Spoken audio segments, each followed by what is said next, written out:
ఇంకొక పక్కన ఈ ప్యాడీ వెరైటీస్లో కూడా మనం చూస్తే 14,90,000 హెక్టార్లలో ప్యాడీ వేస్తున్నారు. బీపీటీ ఈక్వలెంట్ ప్యాడీ వెరైటీస్ 6,25,000 హెక్టార్లు వేస్తున్నారు, 42%.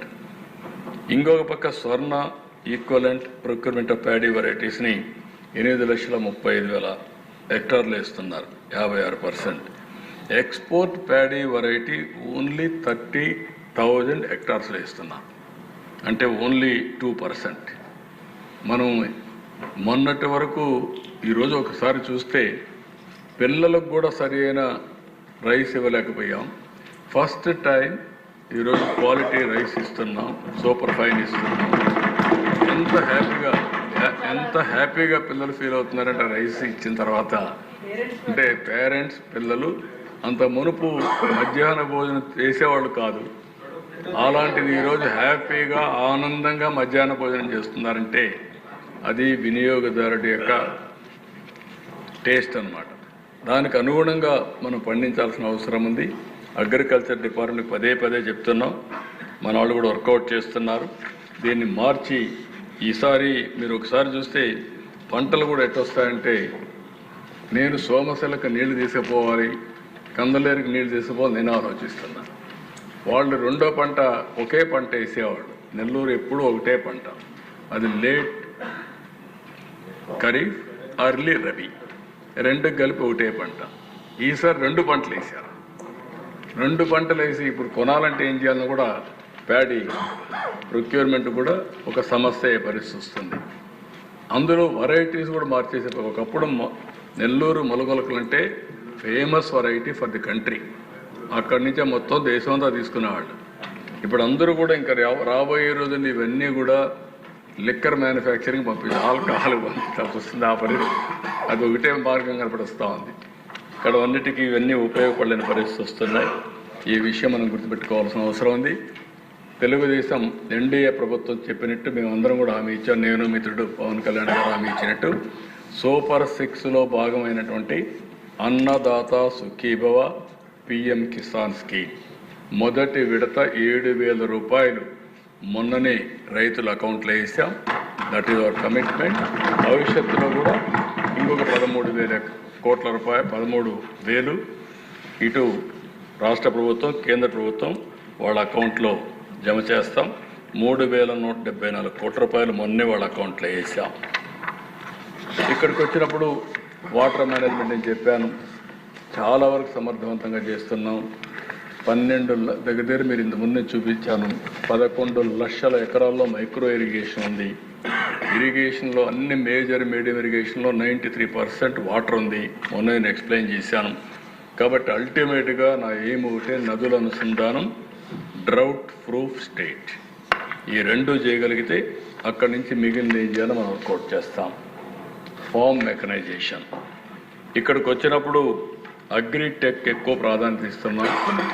బిల్ గేట్స్ కూడా వాళ్ళ ఫౌండేషన్ తరఫున అగ్రికల్చర్కి ఆర్టిఫిషియల్ ఇంటెలిజెన్స్ ఎట్లా వాడాలనో అవన్నీ తీసుకురావడానికి సిద్ధంగా ఉన్నారు. ఆయనతో కూడా కలిసి పనిచేస్తున్నాం. ఇక్కడ మెకనైజేషన్కి ఎక్కువ ప్రాధాన్యత ఇస్తున్నాం. ఈ మెకనైజేషన్లో ఈరోజు మీరు చూస్తే ఇండివిజువల్ ఫార్మర్స్కి దగ్గర 25,187 మంది ఫార్మర్స్కి 60 కోట్ల రూపాయల సబ్సిడీతో ఇంప్లిమెంట్స్ ఇచ్చాం. కిసాన్ డ్రోన్స్ ఇవన్నీ కూడా పెద్ద ఎత్తున 875 ఫార్మ్ మెషినరీ బ్యాంక్స్ నుంచి కిసాన్ డ్రోన్స్ అని ఇప్పించాం. ఇవి మనం డ్రోన్ సిటీనే పెట్టాం. భవిష్యత్తులో పెద్ద ఎత్తున ఈ డ్రోన్స్ కానీ అదే మరి ఈ టెక్నాలజీస్ కానీ ఎక్కువగా ముందుకు తీసుకెళ్తాం. ఇప్పుడు జిఎస్టీ కూడా తగ్గుతుంది, మైక్రో ఇరిగేషన్ పైన కూడా తగ్గింది, దీనిపైన కూడా తగ్గుతుంది. ఇంకో పక్క dry chemistry analysis in soil testing. ఒకప్పుడు మండల వారిగా పెట్టి మార్కెట్ వారిగా పెట్టి మొత్తం సాయిల్ టెస్టింగ్ చేసేవాళ్ళం.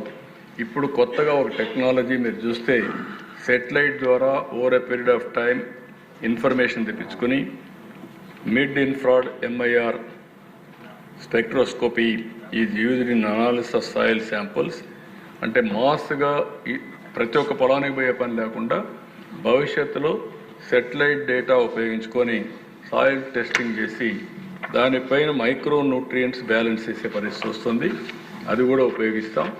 దీనివల్ల మైక్రో న్యూట్రియంట్స్ బ్యాలెన్స్ చేస్తే కెమికల్ ఫెర్టిలైజర్స్ యూటిలైజేషన్ తగ్గించాలి, అప్పుడే ఇది సాధ్యమవుతుంది. దానికి కూడా వర్కౌట్ చేస్తామని చెప్పి నేను మీకు తెలియజేస్తూ, ఇక్కడికి వచ్చినప్పుడు నెక్స్ట్ వచ్చే కొందికి ఇది యూరియా ఇటీవల క్రైసిస్ వచ్చింది. నేను చాలా జాగ్రత్తగా ఉంటాం. దీనికి కారణం కూడా ఏంటని అనలైజ్ చేశాం. కర్ణాటక, తెలంగాణ ఆ రాష్ట్రాల్లో యూరియా షార్టేజ్ వచ్చింది. మన దగ్గరకు వచ్చే కొందికి అర్లీ సౌత్ వెస్ట్ మాన్సూన్ మనకు వచ్చింది.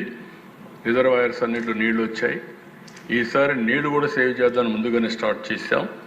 రెండోది, హెవీ రెయిన్ వల్ల యూరియా కూడా ఎక్కువ వాడడం మొదలుపెట్టారు. అంటే ఏదైతే అక్కడ వచ్చిన బూస్టర్ డోసేజెస్ ఇవ్వడానికి ఓసారి కొత్త ఫెర్టిలైజర్స్ కొట్టుకోబోతున్న ఉద్దేశంతో బూస్టర్ డోసేజ్ కూడా కొంత ఇచ్చారు. ఇంకొక పక్కన ఏదైతే ఫాడర్కి కూడా కొంచెం ఉపయోగించే పరిస్థితికి వచ్చారు. ఇవన్నిటి వల్ల ఒక ప్యానిక్ రియాక్షన్ క్రియేట్ చేసే పరిస్థితికి వచ్చారు. లాస్ట్ ఇయర్ ఖరీఫ్లో మీరు చూస్తే 5,77,418 మెట్రిక్ టన్నులు వాడారు.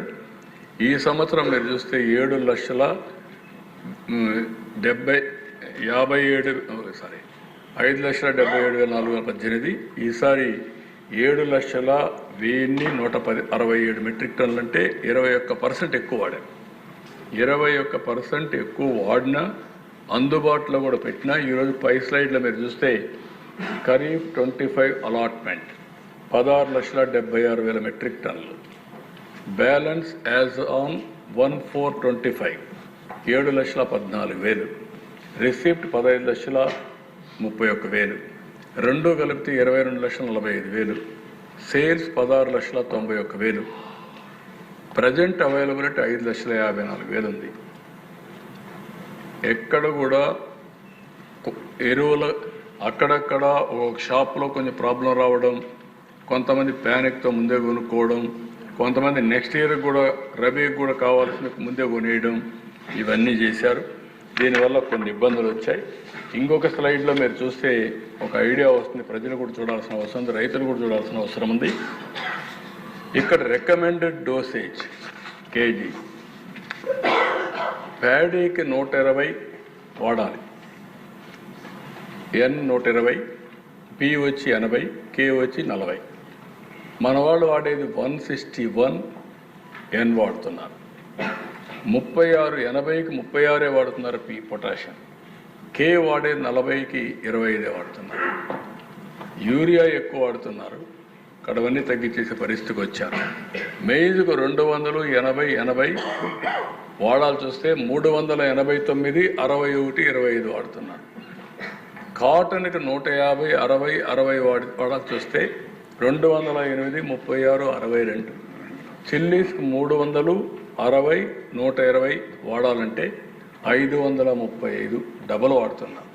అందుకే రిజెక్ట్ అవుతున్నాయి పోయినప్పుడు. ఇది అవేర్నెస్ లేకపోతే ఈ ప్రాబ్లం వస్తుంది. బనానా 500 వాడాల్సి వస్తే 500, 200, 500 అయితే 559, 129, 247. ఎవ్రీ ఇయర్ బనానా వేయాలనుకుంటున్నారు, విదేశాలకు ఎగుమతి చేయాలనుకుంటున్నారు. ఇలాంటి ఇంబ్యాలెన్సెస్ ఉంటే ఏ విధంగా చేయగలుగుతామని మనం ఆలోచించుకోవాల్సిన అవసరం ఉంది. ఆర్డర్కి అయితే 150, 60 వాడాల్సి వస్తే 575 వాడేస్తున్నాం. దానివల్ల ఇప్పుడు కలుషితం అయిపోయి పాలు కూడా కంటామినేషన్ అయిపోతున్నాయి, యూరియా ఎక్కువ వాడేసి. ఇప్పుడు అలాంటి పరిస్థితులు వస్తున్నాయి. ఇప్పుడు ఎప్పుడో ఒకసారి అవేర్నెస్ రాకుండా మనం మాట్లాడకుండా ఉంటే ఇది ప్రమాదం వచ్చే పరిస్థితి వస్తుంది. యూకలిప్టస్ కూడా అదే మరి ఎక్కువ వాడుతున్నారు. గ్రౌండ్ నెట్ కూడా 3 times ఎక్కువ వాడేస్తున్నారు. పల్సెస్ కూడా 3 times వాడుతున్నారు. జోవార్కి కూడా మరీ విచిత్రంగా, జోవార్లు అయితే 80 వాడాల్సి వస్తే 414 వాడుతున్నారు. ఇక్కడ ఏం వాడే పరిస్థితి లేరు జోవార్లో. టర్మరిక్ కూడా డబల్ పైన వాడేస్తున్నారు. నేను ఒకటే రాష్ట్ర రైతాంగానికి ఒకటే విజ్ఞప్తి చేస్తున్నా, హెల్తీ ఎన్పికి రేషియో 4:2:1, ఆంధ్రప్రదేశ్ 6:3:1 ఆఫ్. ఇది అందరం గుర్తుపెట్టుకోవాల్సిన అవసరం ఉంది. ఇది మనం అందరినీ, మన వాళ్ళ రైతాంగాన్ని సిద్ధం చేయాలి, చైతన్యం చేయాలి. మార్కెట్ ఉండాలంటే ఎక్సెస్ ఫెర్టిలైజర్స్, ఎక్సెస్ పెస్టిసైడ్స్ వాడితే మార్కెట్ ఉండదు. నెగిటివ్ ఇంపాక్ట్స్ కూడా ఉంటాయి. యూజ్ ఆఫ్ ఫెర్టిలైజర్ మనుషుల మీద ప్రభావం ఉంటుంది, క్యాన్సర్ ఇవన్నీ. నేను చాలాసార్లు చెప్పాను, పంజాబ్ నుంచి everyday 2 trains are going to Delhi carrying only cancer patients. ఆంధ్రప్రదేశ్లో కూడా 5th లార్జెస్ట్ డిసీజ్, అంటే ఎక్కువ మంది క్యాన్సర్ ఉండేవాళ్ళు 5వ డిసీజ్ క్యాన్సర్ మన దగ్గర. ఫస్ట్ డయాబెటిక్ ఇవన్నీ వస్తాయి, దీంట్లో 5వది ఇది వస్తూ ఉంది. దీనివల్ల సాయిల్ హెల్త్ పూర్తిగా పతనమయ్యే పరిస్థితి వస్తుంది, పంటలు కూడా రావు. నేను అందుకే 2-3 సార్లు చెప్పాను, మనిషికి స్టీరాయిడ్స్ ఎట్లనో పొలానికి కూడా కెమికల్ ఫెర్టిలైజర్స్ అంతే. స్టిమ్యులేట్ చేయడానికి ఉపయోగించాలి తప్ప అదే ఎరువు అనుకుంటే మాత్రం చాలా ప్రమాదాలు వస్తాయి. అదే జరుగుతూ ఉంది. Use of fertilisers impact plant health కూడా దెబ్బతింటా ఉంది. ఈ విషయం అందరూ గుర్తుపెట్టుకోవాల్సిన అవసరం ఉంది. అందుకే నెక్స్ట్ సీజన్ నుంచి పెద్ద ఎత్తున అవేర్నెస్ ప్రోగ్రాం పెట్టి రైతుల్లో అవేర్నెస్ తీసుకొచ్చి, నేను అనుకోవడం ప్రతి ఒక్క రైతుకు అవసరమైతే పొలం దగ్గరనే తీసుకుపోయి ఎరువు ఇచ్చే కార్యక్రమానికి శ్రీకారం చుడతాం. ఎంత అవసరమో అంత, ఏ టైంలో అవసరమో ఆ టైంలో వాళ్ళ దగ్గర ఇస్తాం. ఈరోజు మనం అందరం కూడా రేషన్ ఇస్తున్నాం. రేషన్కి ఆధార్ పెట్టాం, ఆధార్ అథెంటికేషన్తో పోర్టబుల్ కూడా పెట్టాం. ఎక్కడ కావాలంటే అక్కడ వాళ్ళ బంధువుల ఇంట్లో ఉంటే అక్కడ కూడా తీసుకునే విధంగా మనం పెట్టాం. పెన్షన్ అదే మరికి ఇస్తున్నాం. సేమ్ ప్రొసీజర్ పెట్టి రైతులకు ఎక్కడా ఎరువు కొరత లేకుండా ఆధార్ అథెంటికేషన్తో ఎంత ఎరువు కావాలనో అంత ఎరువు ఇచ్చే బాధ్యత ఈ ప్రభుత్వం తీసుకుంటుందని చెప్పి రైతాంగానికి భరోసా ఇస్తున్నా. రెండో విషయం కూడా ఒక పక్క ఇది చేస్తూనే ఇంకొక పక్కన మైక్రో న్యూట్రియంట్స్ ఉచితంగా ఇస్తాం.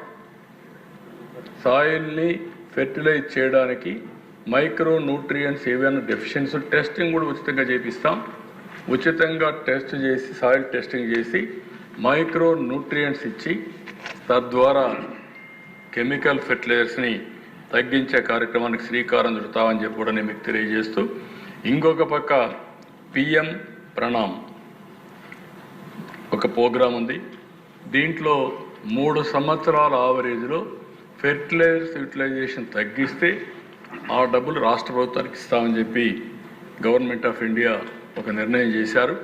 ఆ నిర్ణయం ప్రకారం నేను ఒకటే అనుకున్నాను, గవర్నమెంట్ ఆఫ్ ఇండియా డబ్బులు మనకిస్తే అవసరమైతే మన డబ్బులు ఎంత, వాళ్ళు ఇచ్చిన డబ్బులంతా తిరిగి ఆ రైతుకు దామాషా ప్రకారం కెమికల్ ఫెర్టిలైజర్ సేవ్ చేస్తే ఆ డబ్బులు రైతుకి ఇచ్చేస్తాం.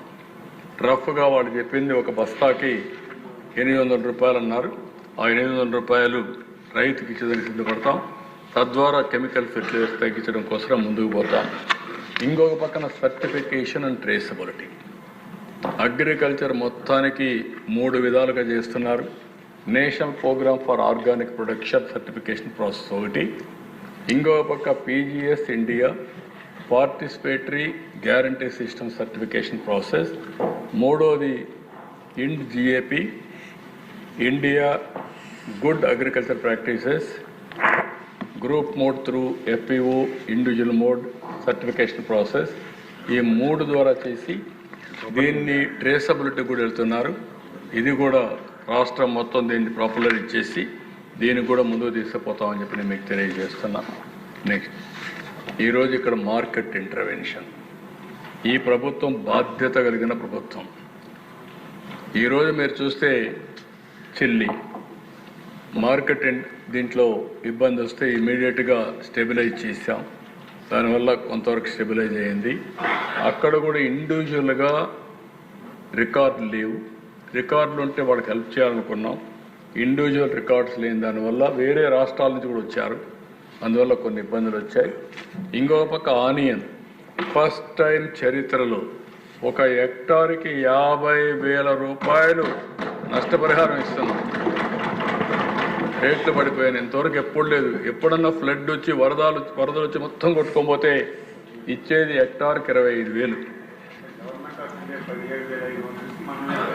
వాళ్ళు ఇచ్చేది 17,500, మనం 25,000 ఇస్తున్నాం. ఈరోజు ఫస్ట్ టైం 50,000 రూపాయలు డిక్లేర్ చేశాం. టమోటాకు అయితే ఎక్కడికక్కడ బ్యాలెన్స్ చేస్తున్నాం. మొన్నే 1,43,00,000 రూపాయలు పెట్టుకుంటే రైతు బజార్ ద్వారా ఇచ్చాం, కొంతవరకు స్టెబిలైజ్ అయ్యింది. మ్యాంగో దగ్గర 194 కోట్ల రూపాయలు పే చేశాం, ఒక్కొక్క కేజీకి 4 రూపాయలు చొప్పున. కోకోకు అయితే రేటు తగ్గిందంటే 500 రూపాయలు కొన్నాం, ఇది కూడా 12 కోట్లు పే చేశాం. కాటన్ మొత్తం ఇబ్బంది ఉంటే దగ్గర దీన్ని కూడా ఎప్పటికప్పుడు స్టెబిలైజ్ చేయడానికి ఏమేమి ప్రయత్నాలు చేయాలని అన్ని ప్రయత్నాలు చేశాం. ఇంకొక పక్కన దానికి కూడా 20,09,123 క్వింటాల్స్ కాటన్ 45,229 మంది ఫార్మర్స్ నుంచి 1,475 కోట్లకు మనం కొన్నాం, కొని దాన్ని స్టెబిలైజ్ చేశాం. నెక్స్ట్ ఇది కాకుండా ఇంకొక పక్కన 200 కోట్ల పైన టొబాకో, దీన్ని కూడా బెర్లీ టొబాకో 200 కోట్లు పెట్టి దీన్ని కూడా కొనే పరిస్థితికి వచ్చాం. ఇక్కడ మొత్తం మీరు ఒకసారి చూస్తే first time civil supplies corporation 1,600 కోట్ల రూపాయలు బకాయిలు పెడితే అవన్నీ పే చేసి దగ్గర 55,79,000 మెట్రిక్ టన్నులు 7,65,000 మంది ఫార్మర్స్కి 12,857 కోట్ల రూపాయలు ఇన్ టైం 24 అవర్స్ 48 అవర్స్లో పే చేశాం. అదే కాకుండా ఓల్డ్ మిషన్స్ పెట్టి లేనిపోని మోసాలు జరుగుతూ ఉంటే అవన్నీ కూడా స్ట్రీమ్ లైన్ చేశాం, వ్యవస్థని పగడ్బందీగా రన్ చేసే పరిస్థితికి వచ్చాం. ఇంకో పక్క మార్కెట్ని బాగా యాక్టివేట్ చేస్తున్నాం, ఎక్కడ ఏ ఇబ్బంది లేకుండా చూడడం కోసం ప్రయత్నం చేస్తున్నాం. అగ్రికల్చర్ మార్కెట్ కమిటీస్ అన్నిటికీ కమిటీలు వేసి, నాన్ అఫిషియల్ కమిటీలు వేసి వాళ్ళని కూడా యాక్టివేట్ చేశాం. రైతు బజార్ ఇది చాలా ముందు నేను ఎప్పుడు లాస్ట్ సమైక్య ఆంధ్రప్రదేశ్లో 96, 97 ప్రాంతంలో రైతు బజార్లు తీసుకొచ్చాం. రైతు బజార్లో నేరుగా రైతులు తీసుకొచ్చి వాళ్ళ వ్యవసాయ ఉత్పత్తులను అమ్ముకునే ఏర్పాటు చేశాం. ఈరోజు మన దగ్గర 120, 130 దాకా ఉన్నాయి. ఇది ప్రతి నియోజకవర్గంలో రాబోయే రోజుల్లో ఒక రైతు బజారు కంపల్సరీగా ఉంటుంది. అదే సమయంలో అర్బన్ ఏరియాలో మాత్రం ఇంకా ఎక్కువైతే రైతు బజార్లు పెడతాం. ఇది ఒక వినూత్నమైన కార్యక్రమం. ధరలు నియంత్రణ చేయడం కోసం రైతు బజారు బ్రహ్మాండంగా పనిచేస్తుంది. ఇందులో లేటెస్ట్ టెక్నాలజీస్ కూడా ఈరోజు సబ్జీ కూలర్స్, మొబైల్ రైతు బజార్లు పెట్టడం, నేచురల్ ఫార్మింగ్ స్టాల్స్ పెట్టడం, ఇలాంటి వినూత్నమైన కార్యక్రమాలతో ముందుకు పోతామని చెప్పి కూడా నేను మీకు తెలియజేస్తున్నా.